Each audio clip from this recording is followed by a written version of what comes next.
Welcome to Kankakee Podcast, where we talk about the people and places of Kankakee County. I'm Jake LaMore, and we are on location once again in Bradley, and we're right on Broadway next to the post office. We are in Martial Arts Academy, which is run by Bernie Gorak II. He also runs Gorak's Pest Control, and I'm really glad we're finally making this happen because when the podcast started up in 2021, Bernie was one of the very first people that came forward to be a sponsor and an advertiser, and he helped make us what we are today. So, Bernie, welcome to the podcast. Thanks for having me. Yeah, thanks for being here. And there are just to put this out there, there's 4 Bernie Goraks. You are Bernie Gorak II. Yes. And we were talking while the siren was going off. We had to stop recording for a minute, the EAS siren. But Bernie number 4 is about 5 years old. And then your dad is, old. Oh, I'm 76. And does he still live here locally? He lives in Orland Park. Okay. Is that where you're originally from? I know you've lived here for a long time. Since I was 9. So did you guys originally come from up that way? Or Chicago, yeah. Have you been in Bradley pretty much this whole time? Bradley and Bourbonnais. Yeah. Yeah. For you, what brought your family down here from Chicago? Parents got divorced. Oh, well, that's... and my mom's side of the family is all here. Oh, okay. Down here, so we moved down here. What's her maiden name? Wunsch. Wunsch? Mm-hmm. Okay. I'm not familiar with that name. My grandpa was big with the VFW. Oh, cool. In Bradley. That's awesome. You're a man that's known for many different things. I feel like, wow. You've been running Martial Arts Academy here for years now. As I mentioned, you have the pest control business. You were also a truck driver for many, many years as well. So depending on how people might not know all those things, or they might just know you for one thing. But I feel like your main passion, just from all the conversations I've had with you off mic, is obviously martial arts. But to be more direct, Kenpo, right? Mm-hmm. That's the style that you teach here. Right. So where does martial arts start for you then? When we moved down here, my stepdad was in martial arts, and then my uncles were, and just took off with that. My dad was in boxing, so I did boxing when I was a kid. But then boxing was fine, but martial arts is where I just fell in love with it. Do you remember the first time like that you were exposed to martial arts and as a kid and just thinking, oh my gosh. My uncle came home from one of the schools and his practice, and he wanted to show us a new move, and it was a spin kick your legs down and you fall back on your back.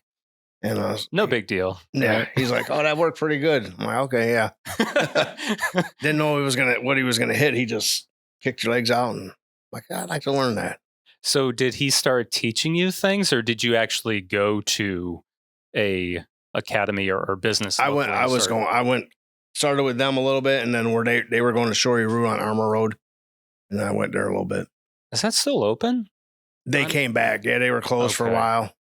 Is that the same strip I'm thinking of? Or maybe that's Larry Power Road I'm thinking of. Oh, that's a whole different. That's a whole different one I'm thinking of. Okay, never mind. So starting to train then, for you were just kind of hooked right away. What did you like about martial arts? And more so like over boxing? Because obviously you had experience with boxing, but like martial arts is kind of what you stuck with all these years. I bounced back and forth between them for a long time. Martial arts they're both got great discipline with martial arts and boxing, but there's just something about the martial arts. I don't know. It's just a way of life for me. Some people just do it for rank. I do it as a lifestyle. I'll do it till the day I die. The lifestyle. What is the lifestyle like then? Because most of us, when we think of martial arts, we just think of obviously just all the moves, right? But there's so much more to it than that. Oh, there's a whole book. Just personal growth. Everybody's not going to do something the same. what I like about martial arts, it's not a team sport. It's just you build yourself. That's all. So you're solely just kind of concentrating on not so much, or it's not just, okay, I'm going to improve myself to be able to do this certain type of kick, but it is also like there's other things that come into it as far as the mindset goes, right? Oh yeah, the mindset of it, you could use it in school and your jobs, relationships. It's just there's certain things as you go along, it just comes easier the longer you're doing it. In the beginning, you would do it, people don't know what you're talking about. Someone that's been doing it a long time, that's. So what are some of those things then that besides all the martial arts moves and things like that, what are some of those other things that you can apply to? I know you just kind of said school or anything else in life, but I guess to give a more direct example. What we do here is we don't quit. If you get knocked down 5 times, you get up. There's no saying I can't do that.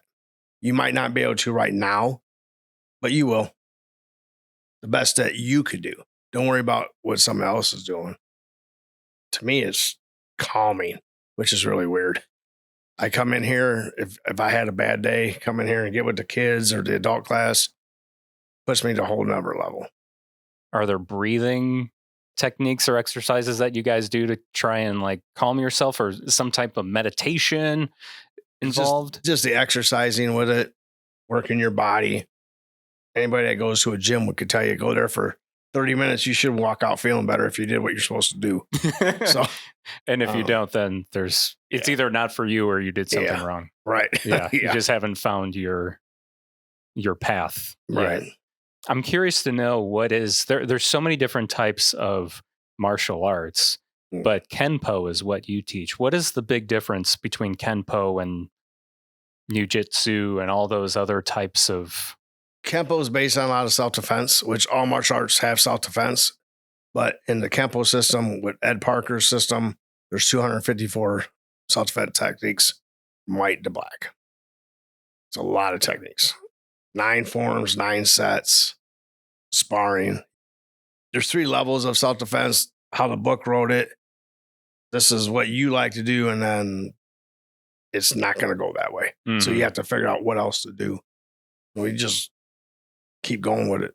So when you're going through those steps, do you always kind of go through those in order? Like, okay, I'm going to try this first step first, and then if that doesn't work, then I'm going to go to the positions in the second step. Is that how that? So if you're doing a move and it's supposed to be you're blocking a punch, you kick to the stomach, and then you're going to do a chop to the neck. If you forget the chop and you say you just do a punch, is it wrong? The book's not wrote with the punch, but if it works, it's not wrong. So the way it was built was he wants you the system, you don't fit the system fits you. So basically in some old, very traditional systems, they have it set this way. It has to be done that way. I got some, that can't do somersault. Great. That's fine. So you modify the move. Yeah. Not everybody could do one. Not everybody could, jump high and do a spinning kick. Trust me. I don't want to jump up and spin no more. I might fall. So everybody's got limitations and you work within them. What are some misconceptions that come with teaching the Kenpo system? They call it a slap art. There's a lot of hand movements. We do this and come back with something. It's called rebounding. But if you don't know the system, it just looks like a bunch of slaps. They say there's no ground techniques in there. There is. I teach more than what the system has. It's a traditional martial art, but it's not. It constantly changes. A couple of systems I did with the Kenpo, it changed within 2 years. They changed, this move ain't going to work no more like this. Let's try it this way. See if it works. So when you started learning martial arts, was Kenpo what you learned, or was it something else? Did Shoiryu, Taekwondo, Tang Sudo, Jiu-Jitsu, boxing. I kept going all over different ones. And then when I started at Kenpo, I was like, oh, this is it. This is what I've been looking for. Because the others had their limitations, because those have to be done a certain way and that's it. It's not that. Some of them, I wasn't believing that what they were teaching would get you out of trouble if you got attacked. But Kenpo, you feel safer with 100%. with the defense. Oh, yeah. Yeah. Yeah. And that's what it's about, right? It's not about going and beating the crap out of someone. Nope. It's about just, if you get attacked, have confidence in what you could do to get out. What I do with the kids is try to teach them, one, don't put yourself in a situation. Walk away. If someone swings, well, then, yeah, you have to block or do something. Going back to, when you discovered Kenpo, at that point, were you teaching martial arts? Was this business established yet? Oh, no. No, okay. No, I was just a student at that time. Okay. Still a student now. Mm-hmm. Still learning. Student for life, right? All the time. If the day you quit learning is the day you should step off the mat. Yeah, right. So how did the Martial Arts Academy come to life then? What was the road to leading to this? After I got first degree black belt, I decided I wanted to start teaching. And about roughly when was that? 28 years ago, 30 years ago. I was thinking it's been maybe about 30 years, right? Somewhere right around there, yeah. Yeah. Long time. Started over at the Bernie Park District.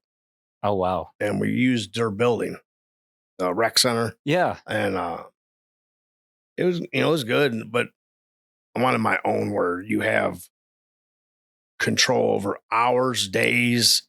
We were limited because they were running their youth basketball, which a lot of kids that were in it. Sure. I get it. Yeah.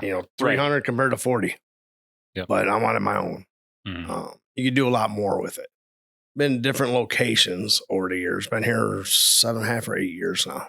This one. Okay. Where was the first one? 611 Larry Power Road. Okay. So you were on Larry Power Road at one point. Right behind Arch Landscaping. Actually, I rented from him. Okay. The spot in the back of his building. Yeah. Was there for a long time. When you think back on those early days of teaching Kenpo and then thinking on how it's working for you now, what has changed over that time for you and how you teach? Man, just become a better teacher. Try to make the moves a little easier for the kids because some of them are a little harder. So you kind of modify them and then you could teach them the move as they got older, as long as they got some base of it. Just growing as a teacher. Even my son says, I'm not the same teacher when he was taking it. He's probably like, I wish you would have been like that when I...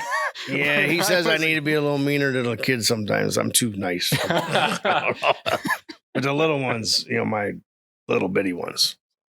Yeah, because you start at 3 or 4. Yeah, we got 3 years old. Where do you start? What's the base? What do you start at for an age 3? What do you... Stand on that line, face forward, hands aside, eyes forward, no moving. You bow in and we do exercises. And they actually do the same moves that's up on the posters. Okay. Oh, yeah, that's right. So you've got posters up in here that these are all the belts, right? Yeah, it starts yellow and it goes down. These are all the requirements. Them are just the self-defense moves. Okay. It's not the forms or the sets and stuff that we do too. Yeah. Then there's always extra stuff that's not like required for a test. What are some of the techniques that you have to learn in some of those belt systems and how does the testing work? Testing works like how we do it here. Not everybody does it the same. So you start on white to yellow. You're going to do all your basics and 10 self-defense moves, a form set. For me, you got to get at least 75% to pass. You're never going to score 100% because if you did, then you should be yelling at me because I held you at that level too long. Mm-hmm. I don't have a time frame of when we test. It's just when you're ready, we test you. It's kind of a gut feeling. You're like, I think you're ready to test. Yeah, or they come to you and say, "Hey, I want to test." No, that's not allowed. No, you're not supposed to. I do have a couple that have asked, "Am I getting close?" And So you're always the one that has to actually initiate that. Yeah, they know during the classes. I let them know, hey, you got 3 more moves to learn, or something on a form you got to tighten up a little bit or something. Yeah. And then they'll work on it. Personally, yourself, you said you got that first black belt early on, but you've since then gotten its degrees, right? Yes. And how many degrees are there? There's 10. Okay. And how many have you achieved? 9. You've done 9. Okay. So will 10 that, ever? What what does that look like? What is a black belt? What does that first degree look like? Is it really as big of a deal as everyone makes it out to be? If done right, it should be, because out of 10,000 people that start martial arts, 1,000 drop out after so many months. And by the time you get done, it's like 1 in 1,000 make it to black belt. Wow. Should be a big deal, but some people don't think, I don't know. Some people don't think it is. It just depends. What are some of the things you have to go through when you test as a black belt? Be prepared for about 4-hour test. 4 hours? Does some of that testing require you to spar against someone? Every test. Wow. And I assume, put this out there too. This is not like breaking boards and stuff, right? That's a totally different system. That's not this style. I need you to break this concrete brick. Can you do that, Bernie? Probably not. Give me a hammer. But yeah, that is I can't think of it off the top of my head. What system is that a part of? A lot of old traditional systems like Taekwondo, they'll break boards. Taekwondo, that's okay. Tang Sudo does it. Mm-hmm. It's not a bad thing. Yeah. It does teach you how to punch. We used to have rebreakable boards, but they broke. They didn't work too well. And it was kids that were breaking them. These ain't supposed to break. Better you're hitting really hard right now, so it's okay. They broke the unbreakable board. Yeah. Yeah. And I know there's tons of trophies here in the studio as well. And what are those achievements from? All competitions we've done over the years. We don't do as many now. Not a big point sparring school. Point fighting is as soon as you touch them and they stop it. Our sparring is more continuous, and you're gonna get hit, but you got to move and realize you can still come back with some stuff. Point fighting to me, it's a game of tag. It's good. But as soon as you make contact, then it stops and over. Put you back on the line. Yeah, this is not karate. That's not Karate Kid. No. It doesn't work that way, does it? Yeah. All the trophies are my kids' stuff. If students win them, they bring in for a picture and then they get to take them home. Yeah. Over the years, 500-600 trophies probably. Wow. That's going back to my older 2 used to do them, and then my little ones do it now. Do any of your students do you take them to tournaments or anything like that currently, or any of your students? We just did one a couple weeks ago out in Aurora. We brought 1, 2, 3. I think we had 6, 7 trophies, something like that. Wow. Yeah, it was my 3-year-old grandson, 5-year-old grandson, and my 10-year-old son. When you go to compete at these tournaments, is it a specific part of Kenpo, or is it just kind of like an overall, hey, let's test your, see your skills? The tournaments we go to are all open. That means you could be any style or system can go there and compete. Are you saying your students will compete against someone that's not in the Kenpo? Oh, yeah. We're about one of the few Kenpo schools that do go to point tournaments. So around here. That must be quite a challenge then, I would think, because they're using a different system. So there has to be some variation in some of the self-defense moves they're using, right? Oh, yeah. Yeah. And that's where they learn from here to go into a tournament and you see different styles, what they're doing, and you have to adapt to what's going on at that time. Do you go over that with them here in class? Yeah. Just kind of like the basics of, okay, this is how Taekwondo, this is some of their basic defense moves or how they Yeah, things. Taekwondo is going to do a lot of high kicking, which works great for us because we kick low. So it always works. Yeah. When you look back at, almost 30 years of teaching, and then just even for your personal Kenpo journey, what are some of the greatest achievements that you think about in that time? Just being able to teach everybody that came through that door, whether they stayed, 3 months or 6 years, whatever it is, just passing on what I know to them and hoping they can use it down the road, not to beat people up, but just in general. And then maybe someday they'll open to and pass it on to their students. Anyone can, for the most part, as long as they're healthy enough, can sign up, right? And learn. I taught someone as old as 82, and last year we had Steve, 75, 76 years old. He came. He's here about a year. He did really good for his age. I was kind of worried when he asked me at the gym about signing up. Yeah, you're like, you're a little old, man. It was like, for yourself? Like, are you sure? That's what I asked him, and he goes, yeah, for me. I'm like, how old are you? But we had him sparring that. Sparring our dummy friend over there. Yeah. He's not a punching bag, but he's pretty much a dummy on a stand. Yeah. So when we would spar, he'd do all our self-defense forms, everything. When everybody else is sparring, he'd spar on that. And he did that for like 3-4 months. And then finally he's like, when do I get to fight somebody? You're old. I didn't want to, but did he do it? Did you? Yeah, guys he spar? never went back to that. Yeah, okay. He was feisty. Guy, he was. He did all right. Yeah. Yeah. You kind of mentioned earlier you like to do like a continuous style of sparring. How does that work with when you're going through your students and you're sparring like?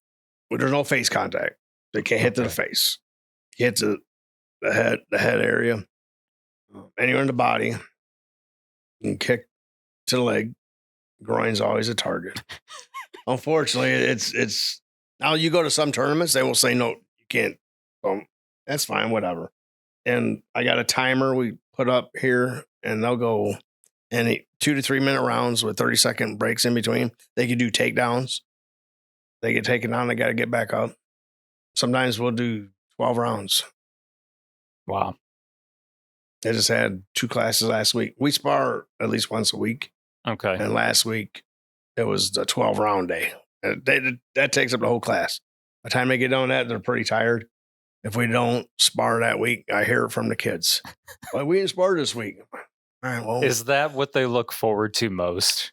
Unfortunately, yes. Of course, right? Yeah. Like if I say we're doing forms, they're like, oh, I get it. I don't like forms either, but it's part of the system. We have to teach it. Right. If you don't learn the forms, you can't spar very well, right? I mean, yeah, we gotta learn it all. I just won't teach just the sparring part. Yeah, of course. You got to know a little bit of everything in order to do that, I would assume. Yeah. So, what are some commonly asked questions? I mean, I'm sure I've already asked some, but there must be some that I have not touched on and things you commonly get asked about. The biggest one, how long does it take to get a black belt? As long as it takes. Yeah, it could be 20 years, it could be 10 years, it could be 5 years. Oh, are you just looking to get belts? Then you can just walk back out. If you just get up to blue belt and that you quit, that's fine. But if your ultimate goal should be going up all the way. Life happens, especially with adults. I've had a lot of adults come through and then job changes or they're moving or kids are in sports now. So they have to run them all over. I get it. As I try to tell kids, when you're young and your parents are willing to pay and take you, take advantage of it. Because once you start to work, you'll know what I'm talking about. So I've had some good ones, but it just depends. It's an individual thing. Some people can, do it in 4 or 5 years. Wow. I won't mention his name. I got a guy that comes there today. right, Paul? Did I say his name? No. That's okay. You didn't say his last name, so No, I won't do that. He's been coming, oh man, over 10 years. And he's getting ready for green. So he's going to look up. He's counting the posters. Yeah. So green is right. Fifth. Okay, that's 5. The fifth. That's Yes. the 5th belt, right? Yep. Okay, so he's. He'll be about halfway. He's sort of halfway. Yeah.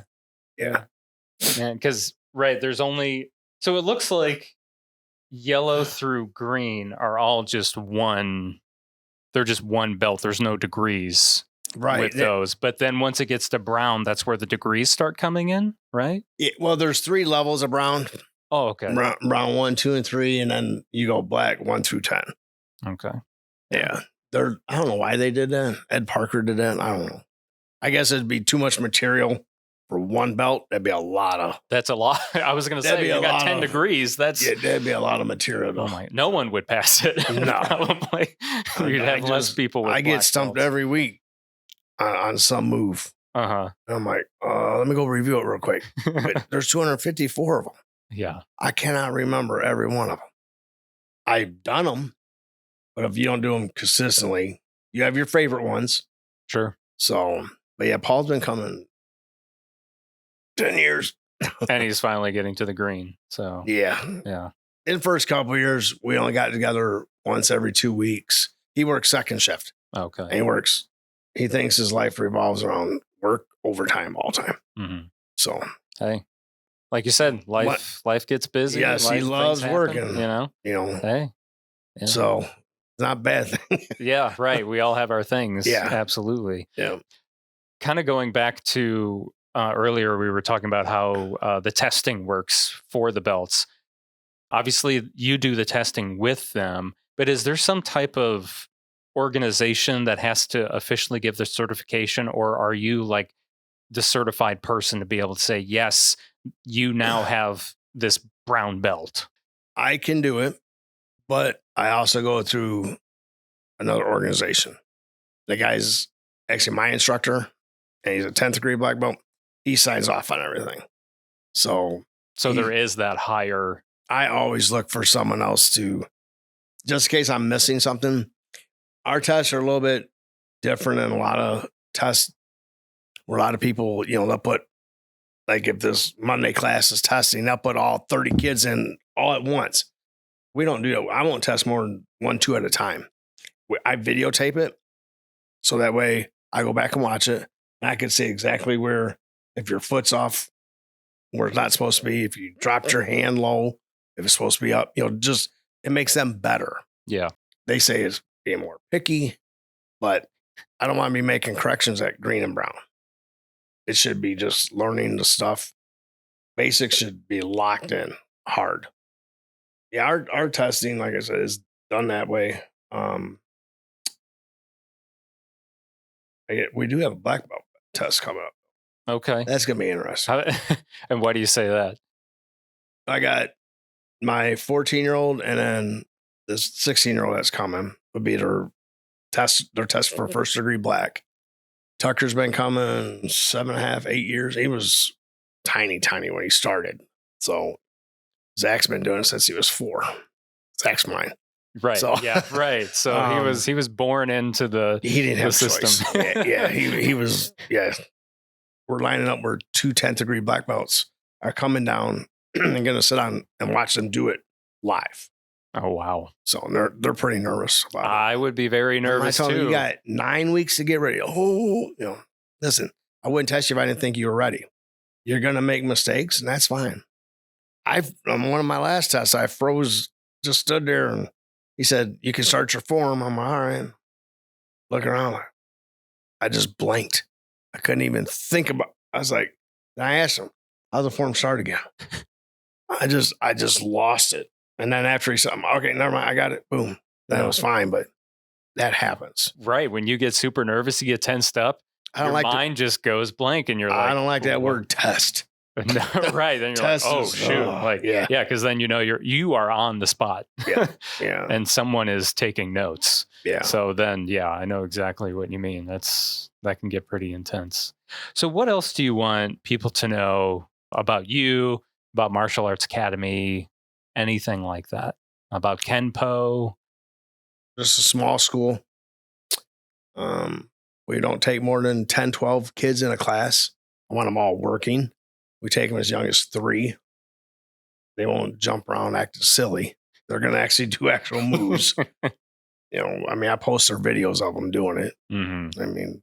For 3, and like my grandson, he can't even read, but he knows the yellow pledge that they have to say. He memorized it. And we make them, each level, there's a pledge. So what is the yellow pledge then?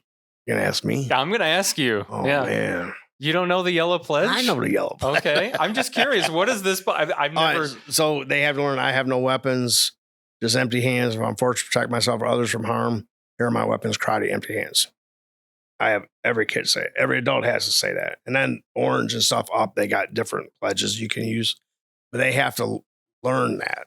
And then there's meaning behind it. And you go into that as they get older. They have to understand it. All the other pledges are typed out for them, except the yellow. Everybody has to memorize that one. Okay. Even if you can't read.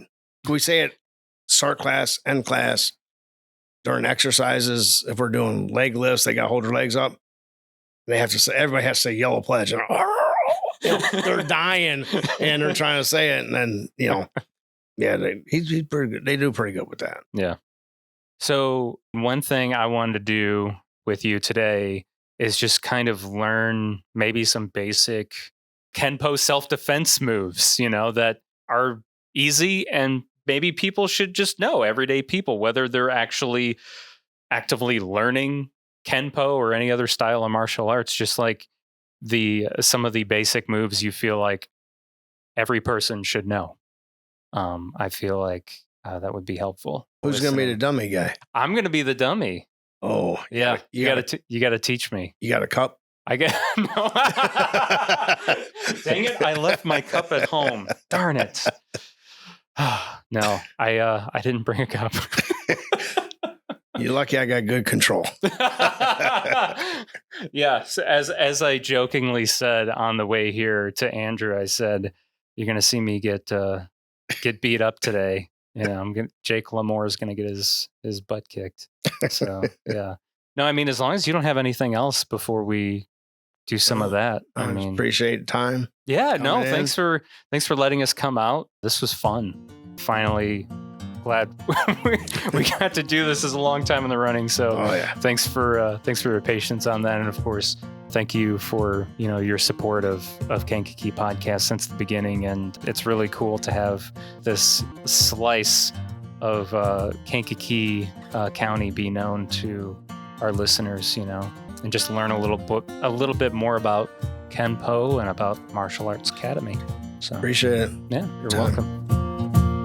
That concludes this episode of Kankakee Podcast. I'm Jake LaMore. Thank you so much for listening. Please hit that subscribe button if you haven't already. Follow us on Facebook, Instagram, and LinkedIn at Kankakee Podcast. Shout out to Carrie O'Connell for supporting the show each month through Patreon. If you want your name announced on a future episode, sign up at patreon.com/Kankakee Podcast. Special thanks to our sponsors, Chicago Dough Company, Noble Dairy Queen Stores, Frank's Appliance Center and Sleep Source, Pigosh Engineering, King Music, Little Me's Studio, Taco John's, D. Westfall Jewelers, and Edward Jones Financial Advisor, Adam Elroy. Kankakee Podcast is produced by the fine team at Pathfinder, a full-service marketing agency in downtown Kankakee.